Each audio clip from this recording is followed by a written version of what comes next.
12 দিন পর রাজধানীর মিরপুরের রূপনগরে আগুনে পুড়ে যাওয়া ভবন থেকে নারীর দেহাবশেষ উদ্ধার করা হয়েছে। এ নিয়ে মৃতের সংখ্যা বেড়ে দাঁড়ালো 17 জনে। বিকেলে নিখোঁজ মেয়ের সন্ধানে বাবা, এলাকাবাসী ও পুলিশকে সঙ্গে নিয়ে ভবনে প্রবেশ করেন।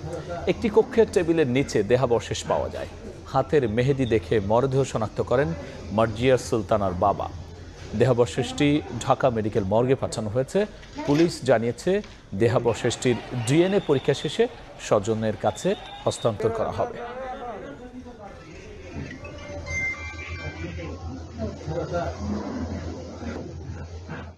আজকে বিকালের দিকে আপনার 5টা সাড়ে 5টার দিকে একটা ডেড বডি আমরা দিয়েছি। ওখানে তো এতদিন পর্যন্ত আমরা ঢুকতে পারিনি, এখানে গ্যাসের প্রকোপ ছিল। আমরা ওখান থেকে একটা ডেড বডি আসছি। এখনো আমরা পরিচয় শনাক্ত করতে পারিনি, এটা ডিএনএ করা হবে, ডিএনএ পরে জানা যাবে।